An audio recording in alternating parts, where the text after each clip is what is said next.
ने दी है। दुनिया की जो विशिष्ट भाषाएं मानी जाती हैं अंग्रेजी को छोड़कर, जैसे जर्मन है, जैसे फ्रेंच है, जैसे डच है, जैसे इटालियन है, जैसे पोर्चुगीज है, जैसे स्पेनिश है, जैसे रशियन है, जैसे डेनिश है, दुनिया में विशिष्ट भाषाओं में ये मानी जाती है। अंग्रेजी को छोड़कर, अंग्रेजी विशिष्ट भाषाओं में नहीं मानी जाती, अंग्रेजी सामान्य भाषाओं में गिनती होती है, क्योंकि अंग्रेजी दूसरों की नकल है और जो दूसरी भाषाएं हैं वो मूल भाषाएं मानी जाती हैं।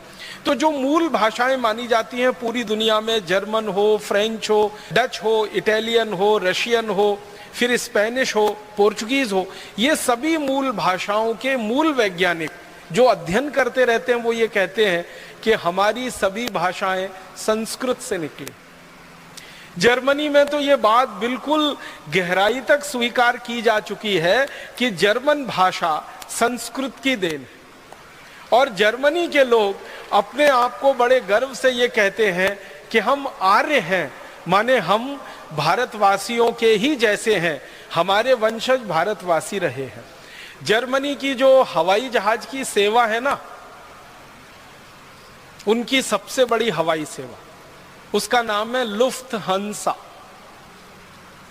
जब लुफ्थहान्सा के बारे में किसी जर्मन को मैंने पूछा कि ये लुफ्थहान्सा क्या शब्द है, जर्मनी का शब्द है, जर्मन का शब्द है, वो वैज्ञानिक मुझे हैरानी से देखने लगा, कहने लगा ये जर्मन का शब्द नहीं है, ये संस्कृत का शब्द है।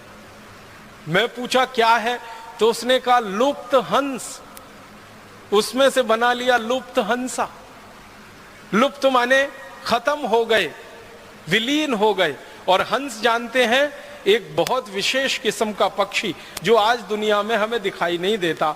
एक जमाने में सबसे ज्यादा ये हंस भारत में ही हुआ करते थे, तो उन्होंने कहा भारत के संस्कृत में से हमने ये निकाला है लुप्त हंसा। हंस जो लुप्त हो गए उनके नाम पर हमारी पूरी एयरलाइन चलती है जिसको लुफ्थहान्सा कहते हैं। पहली बार मुझे पता चला कि जर्मनी की सरकार का संस्कृत के प्रति इतना प्रेम है कि उन्होंने अपनी एयरलाइंस का नाम ही भारत के शब्दों से बना लिया। और आज जर्मनी में शिक्षा में, विश्वविद्यालय के स्तर की शिक्षा में संस्कृत की पढ़ाई पर और संस्कृत के शास्त्रों की पढ़ाई पर सबसे ज्यादा पैसा खर्च हो रहा है। और जर्मनी दुनिया का भारत के बाहर का पहला देश है जिसने अपनी एक यूनिवर्सिटी, एक विश्वविद्यालय संस्कृत साहित्य के लिए समर्पित किया हुआ है। और जर्मनी दुनिया का वो पहला देश है जिसने भारत के बाहर भारत की विद्या को सीखने और सिखाने की परंपरा शुरू की है। हमारे जो महर्षि चरक हुए, जिन्होंने चिकित्सा व्यवस्था का सबसे पहला सिद्धांत और सारी विद्याएं दुनिया को सिखाई, चरक, उनके नाम पर जर्मनी की सरकार ने विभाग बनाया है, उसका नाम ही है चरकोलॉजी।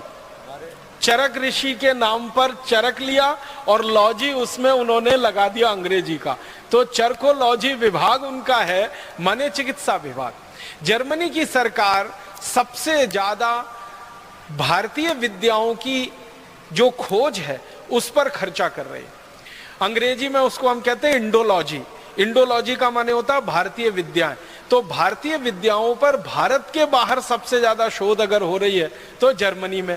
और जर्मन वैज्ञानिकों से जब हम पूछते हैं कि ये सब आप क्यों कर रहे हैं, तो कहते हैं वो संस्कृत का कारण है, क्योंकि संस्कृत सबसे पुरानी भाषा है, सबसे पहली भाषा है, इसलिए सबसे पुराना और सबसे पहला ज्ञान भी इसी में है, और वो ज्ञान हमें सीखना है ताकि हम हमारे देश को आगे बढ़ा सकें। तो सबसे पहली भाषा और सबसे पहली लिपि हमने दुनिया को दी। अब संस्कृत के बारे में दो तीन महत्व की बातें जो सारी दुनिया के वैज्ञानिक कहते हैं वो मैं आपसे शेयर करना चाहता हूँ। संस्कृत के बारे में सबसे अच्छी बात जो आज कही जा रही है वो ये कि कंप्यूटर को चलाने के लिए जिस भाषा का सबसे अच्छा उपयोग हो सकता है वो यही भाषा है संस्कृत। कंप्यूटर चलाने के लिए आप जानते हैं कुछ सिद्धांत तय किए जाते हैं, उनको अंग्रेजी में एल्गोरिथम्स कहते हैं। जो एल्गोरिथम सबसे अच्छी बनी है आज तक पूरी दुनिया में वो संस्कृत में ही बनी, अंग्रेजी में नहीं बनी। आपको सुनकर हैरानी होगी, दुनिया में कंप्यूटर चलाने वाली सबसे अच्छी algorithm best in the world, पूरी दुनिया में सबसे अच्छी एल्गोरिदम वो संस्कृत में तैयार हुई है। और थोड़े दिन में संस्कृत की वो एल्गोरिदम सारी दुनिया पे छा जाने वाली है। सब वैज्ञानिक इस बात को स्वीकार कर रहे हैं। कारण जानते हैं क्या? वो कहते हैं कि इस भाषा में दो चीजें बहुत महत्व की हैं जो दूसरी भाषाओं में नहीं मिलती। पहली भाषा की जो विशेषता है संस्कृत की वो ये कि इसका जो व्याकरण है वो एकदम पक्का है। इतना पक्का है कि लाखों करोड़ों वर्ष पहले किसी ऋषि मुनि ने जो व्याकरण में कह दिया है वो 21वीं शताब्दी में भी उतना ही सच है जो लाखों करोड़ों वर्ष पहले।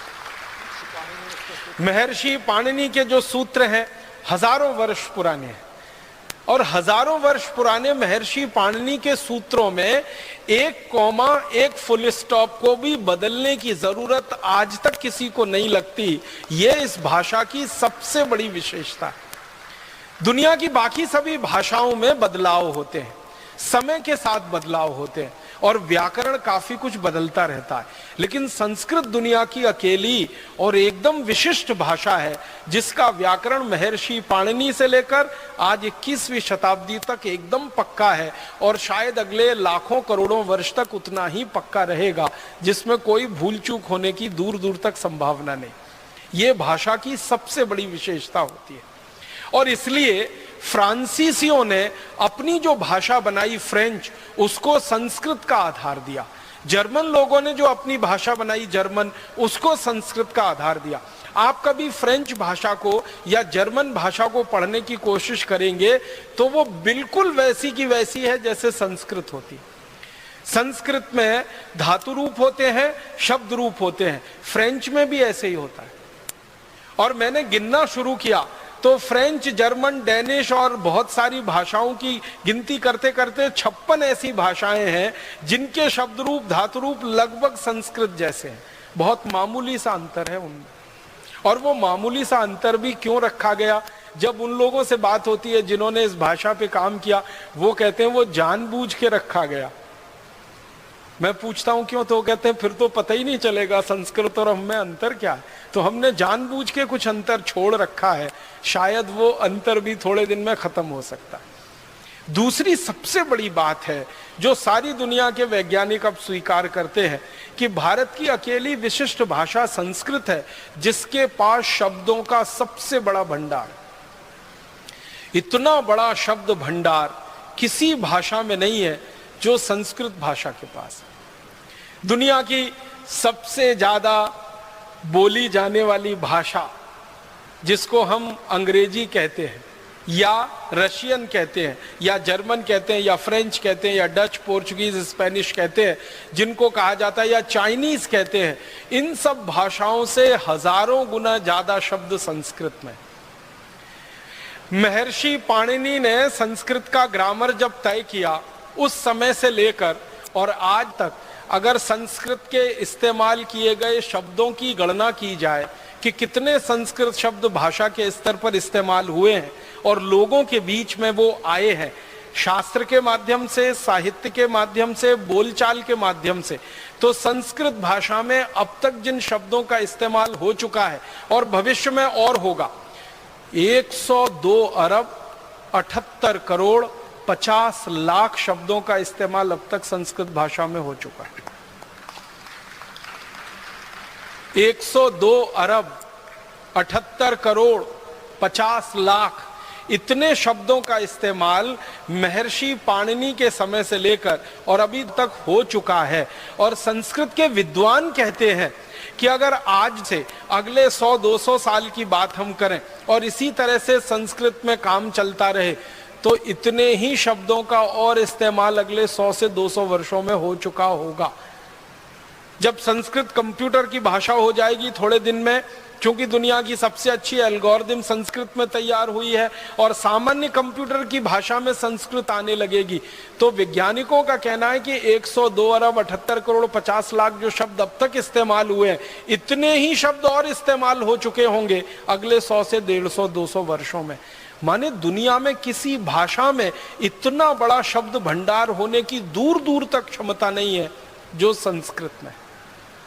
और संस्कृत भाषा के जो वैज्ञानिक हैं, जानकार हैं, वो ये कहते हैं अनंत शब्द भंडार।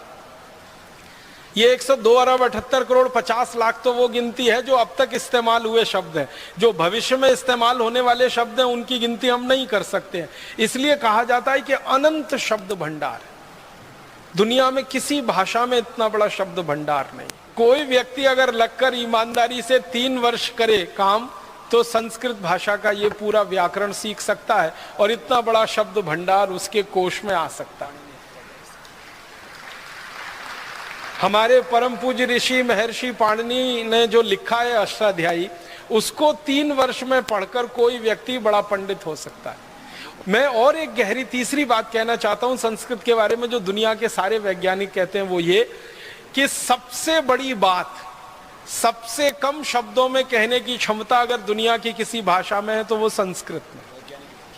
सबसे बड़ी बात, एक वाक्य हो सकता है बहुत बड़ा। अगर हम पेज के लाइन के हिसाब से देखें तो बहुत सारे वाक्य ऐसे हो सकते हैं जो 1/4 पेज के हों, 1/3 पेज के हों, आधे पेज के हों। संस्कृत की ताकत इतनी बड़ी है कि उनको सबसे कम शब्दों में कह सकती है और पूरी बात उसमें आ सकती है, एक बात भी उसमें छूटे बिना। तो ये तीसरी सबसे बड़ी बात जो इस भाषा में है कि बड़े से बड़ी बातों को सूत्र रूप में, संक्षेप रूप में कह देने की ताकत इस भाषा में है, जो दूसरी भाषाओं में बहुत कम मिलती है। और ऐसे गुणगान अगर मैं करता रहूं तो पूरा व्याख्यान ही संस्कृत भाषा पे हो जाएगा। इसलिए मैंने संकेत के रूप में आपसे कहा कि दुनिया को सबसे पहली भाषा और सबसे पहली लिपि हमने दी तो संस्कृत भाषा के रूप में दी और ब्राह्मी लिपि के रूप में दी, और बाद में देवनागरी लिपि सारी दुनिया में स्थापित हुई। बहुत सारे वैज्ञानिक इस बात के लिए आजकल चर्चाएं कर रहे हैं सारी दुनिया की भाषाओं का झगड़ा मिटा दें। आपको मालूम है भाषाओं के आधार पे बहुत झगड़े होते हैं दुनिया में। ये देश उससे लड़ रहा है, वो उससे लड़ रहा है। भारत में भी झगड़े हो रहे हैं कि ये इलाका हमारा है, वो इलाका इनका है, वो भाषा के आधार पर। और प्रांतों की रचना भी हमारे देश में भाषावार आधार पर हो गई है और वो सबसे बड़ी गलती हो गई। तो भाषा के आधार पर दुनिया में बहुत झगड़े हैं। लेकिन कई वैज्ञानिक मुझे ये कहते रहते हैं कि सारे झगड़े मिट सकते हैं अगर सब भाषाओं की लिपि देवनागरी हो जाए, तो सारी दुनिया के भाषाओं के झगड़े मिट सकते हैं। हमारी भारत में कन्नड़ है, तमिल है, तेलुगु है, मलयालम है, उड़िया है, बांग्ला है, आसामी है, मराठी है, गुजराती है, और दुनिया में फ्रेंच है, जर्मन है, डच है, फिर स्पेनिश है, फिर पोर्चुगीज है। ऐसी 20 50 सैकड़ों भाषाओं को देवनागरी में लिखना शुरू कर दिया जाए तो सारे झगड़े मिट सकते हैं। एक बार मैंने कुछ विद्वानों से यह पूछा कि क्या देवनागरी में यह ताकत है कि सब भाषाओं का समावेश कर सके लिखित रूप में? उन्होंने कहा देवनागरी में ही ताकत है और किसी लिपि में ये ताकत ही नहीं है पूरी दुनिया में जो सब भाषाओं को वो समाविष्ट कर सके अपने आप। इस समय हमारे देश में मराठी भाषा देवनागरी में ही लिखी जाती है, हिंदी तो देवनागरी में लिखी ही जाती है, नेपाली भाषा देवनागरी में, संस्कृत तो लिखी ही जाती है। दुनिया की बहुत सारी भाषाएं और भारत में चलने वाली बहुत सारी भाषाएं अगर एक साथ देवनागरी में लिखी जाना शुरू हो जाए तो ये ताकत, ये क्षमता एक लिपि में है, दुनिया की दूसरी किसी लिपि में नहीं है। इसका हमें गर्व है, गौरव है, अभिमान है कि सारी दुनिया को हमने ऐसी लिपि दी है जो सबसे ज्यादा वैज्ञानिक है और भाषा ऐसी दी है जो सबसे प्राचीन है और सबसे ज्यादा वैज्ञानिक है।